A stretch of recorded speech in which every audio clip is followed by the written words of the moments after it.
Abhinav Gupta with us today. He is the CEO and co-founder of ActiveBuildings and has Ph.D. from National University of Singapore. With a strong background in engineering and research, he's worked on a variety of projects related to 3D printing, implantable systems, and communication systems. Mr. Gupta is passionate about creating buildings in urban Asia that are comfortable and sustainable.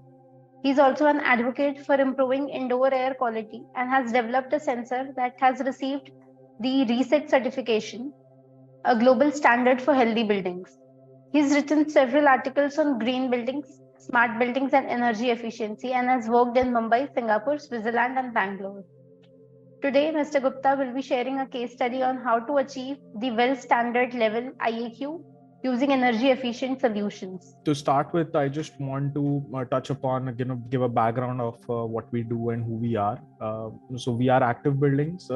Active Buildings was established in 2017 with the purpose of helping indoor spaces improve their indoor environment. Indoor environment starting from air, but not limited just to air, but also to water, light, sound, and general environment. Air has been something where we've worked on since the beginning of our brand, since 2018. Starting with sensing, we focused on sensing for the first 2 years, and eventually we started benchmarking all the solutions that are out there, different types of filters. How does a specific type of filter improve the air quality? How does indoor chemistry work in the face of different types of products such as UV, photocatalytic oxidation, and number of technologies are out there, but how does it interact with indoor air? How does it interact with the indoor chemistry is something that we studied using our sensors, benchmarking different types of solutions, and then recommending to our clients what works best. In today's case study, we are going to go in depth in one such real estate. In this case, it's our own office. We always believe in practicing what we preach, and as you can see in my presentation slide, that we are going to talk about how did we achieve this kind of air quality that you see in front of your screen. How did we achieve PM 2.5 levels of 5 micrograms per meter cube? How did we achieve CO2 at 506 ppm with almost 77 people being in the office at any point in time? Along with us, we are also going to present some of the solutions that we've used of our partner company, Pure Living Solutions. They are a global company based out of US, and we've been working with them for the past 4 or 5 years, covering more than 6 million square feet. How are we going to look at the solutions? For that, let's set up the context. This is an office based out of Mumbai, 5,000 to 6,000 square feet of indoor space divided between manufacturing setup and an open office area. Almost 77 people occupying the space at any given point in time. When we monitored our indoor air quality, we observed a few things. The first thing that we observed was that there is poor air quality outside. Your PM 2.5 on an average in the industrial setting that we are in an industrial estate of Mumbai, the PM 2.5 crosses 278 micrograms per meter cube. The PM 10 crosses approximately 400 micrograms per meter cube, with a lot of different industrial fumes, including ozone, high levels of NOx, SOx, and other such chemicals. But it's not just that. There is also indoor pollution generated by people inside. This varies from CO2 levels because of the number of people in the office space without any fresh air ventilation. It is the amount of VOCs, and in certain production areas, the fumes from the solders also contribute to the PM 2.5 levels. And on an average, when no solution was installed, the PM 2.5 indoors was close to 250 micrograms per meter cube at its peak, and the CO2 levels close to 1500 ppm of CO2 at its peak. So now that we've set the context, now how do you deal with something like this? How do you deal with the problem that I have an office in an industrial area? I cannot stop. Of course, source control is the first way to stop pollution, but I can't stop these factories from emitting their air. I can't stop the 77 people inside my office to stop breathing. They're going to breathe and they're going to put out CO2 in the air. So I can't stop that, right? So how do I solve this problem? The first thing that you have to take into account is what kind of ventilation system do you have installed. And in our case, because we were designing our office from scratch, we did not go for an AHU type ducted system. We did not go for a split AC type system. Rather, we went for a VRV type system, primarily because a VRV type system does not take up a lot of space. It does not have a lot of complicated ducted systems. It does not consume a lot of space in the AHU room, and has very simplistic outdoor compressor units, generally one outdoor compressor units for multiple indoor units. But today's presentation is not about VRV technology. I think all of us know, and VRV is the cutting edge technology for ventilation in terms of cooling, and one of the most efficient cooling systems. But the one thing that a VRV system does not provide is fresh air. That despite a lot of misconception in a lot of people's head that the cassette AC provides fresh air, it does not provide any air which is fresh in nature. Rather, it recirculates the inner air and it just cools it, which is it's very efficient at. So the way to manage fresh air, the way to get fresh oxygen air from outside, is to use what we've used as the Pure Living's designed VentMate DOAS system, which is known as a dedicated outdoor air system. Now, this system, generally a DOAS system is much bigger in size for a factory or for a large setup. But in this case, an extremely small size of DOS can be installed right outside the window. The air collected from outside can be passed through a 3-stage filtration system, and therefore the air that is now injected into the indoor space is one, fresh in nature and has very low amounts of CO2, and B, is cleaned from all the pollutants that are outside. So therefore, what you are now being provided inside the office space in terms of ventilation is clean, fresh air, enriched in oxygen, enriched as in 20% oxygen from outside, as opposed to the high CO2 level air that is inside. So a combination of VRV systems and a combination of DOAS systems is possible to improve the indoor air quality. There are obvious questions about what kind of load it is going to add onto the VRV system, which I will address in due time. But along with that, one of the critical components of the technology is also to monitor the indoor air. So on the top side, you look at the indoor air monitoring system, which monitors almost six key parameters of indoor air quality, which is temperature, humidity, TVOCs, CO2, PM10, and PM2.5. On the bottom side, the picture that you see is an outdoor air monitor. It is also something that we've installed in our facility. One single outdoor air monitor is enough. Almost one outdoor air monitor is enough, and 3 to 4 indoor air monitors are enough to cover the entire space and monitor in real time.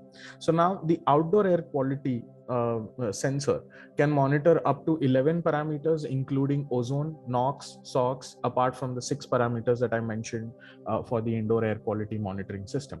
Now, the use of the indoor as well as outdoor air helps us make this DOAS system a little bit more energy efficient.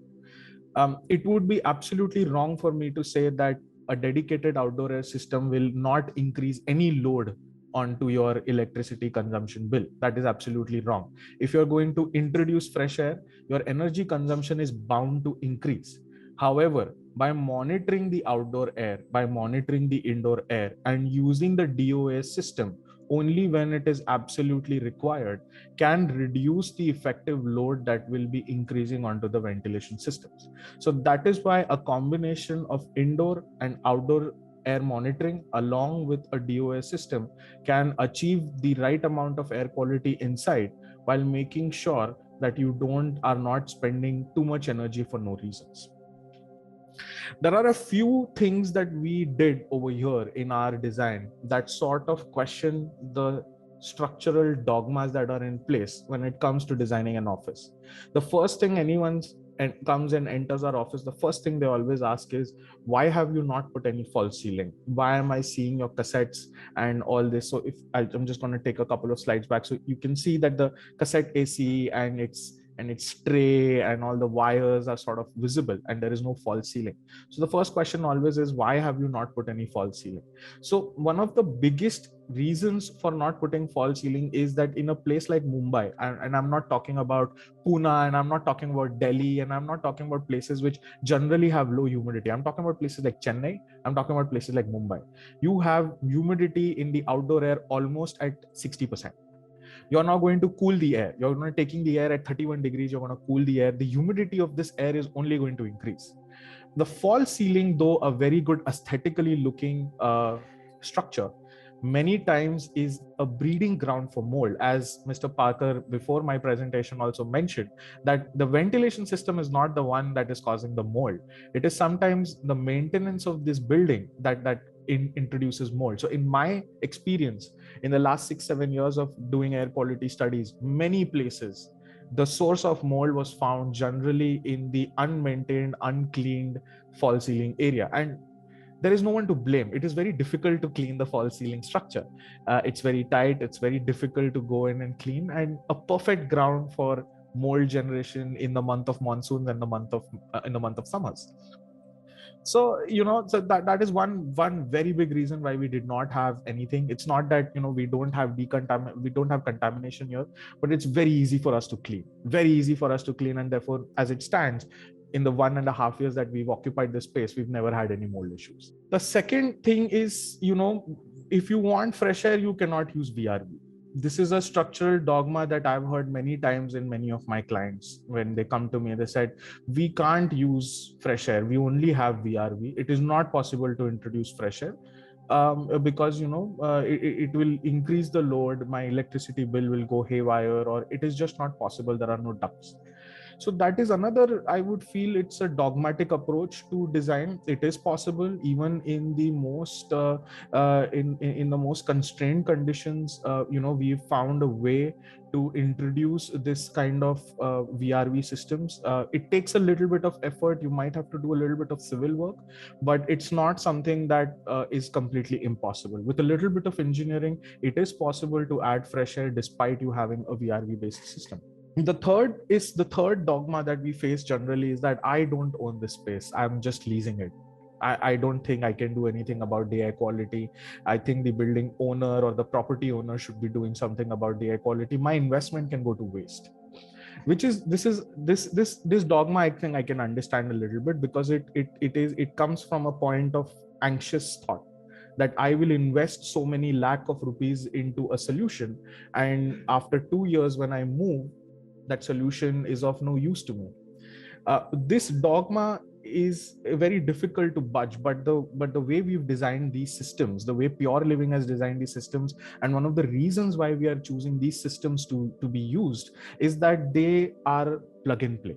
It is possible for a tenant to remove these systems and then install them in a newer place with a little bit of engineering support. It does not mean that it is completely useless and is completely confined to my current location. So some of the dogmas that I've addressed, but now I want to come down to some real visuals.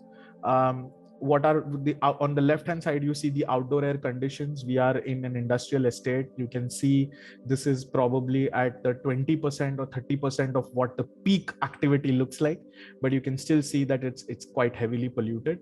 But more importantly, the second and the third pictures are extremely clear on the amount of work that these dedicated outdoor air systems are doing.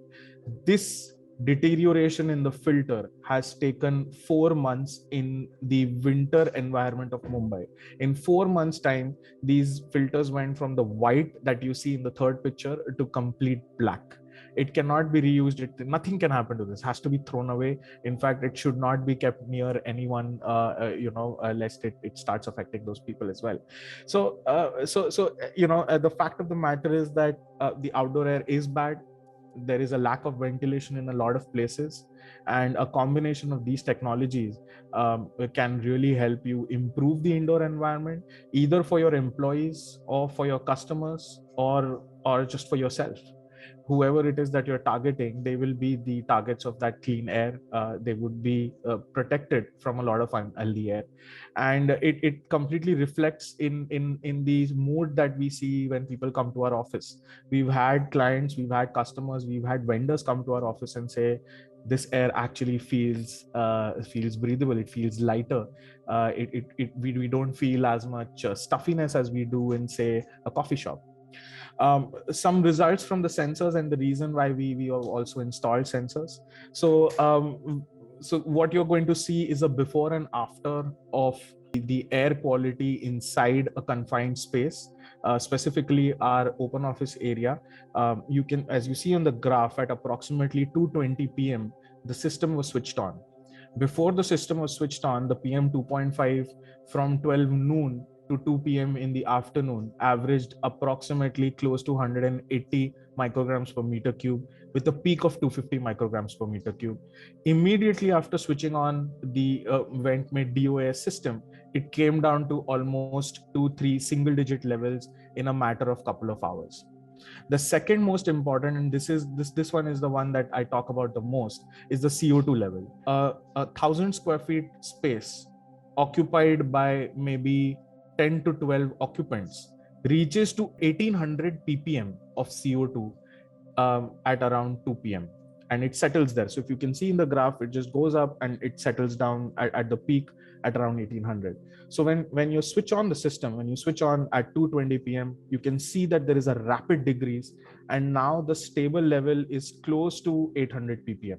So almost 1,000 ppm of CO2 is eliminated, and the impact of that is seen almost immediately in the physiological effects that it has on you. So that brings me to the end of my presentation. On an average, I think the figures that are important over here is that the occupancy is around 77 people. The PM10, PM2.5 CO2 levels and TVOC were brought down to this much. But more importantly, if I look at the cost of the filter cost and everything for the period of 3 years, the cost of clean air per person per day is 6 rupees. The cost of half cup of chai for each employee is the cost of clean air for that person in that office breathing clean air in a day. So if you can spend 6 to 7 rupees per employee per person per day for the cost of clean air, I think the world is going to be a much better place. So I think I'm going to stop here, but I'd be happy to find any questions and anything that I can help with right here. Thank you.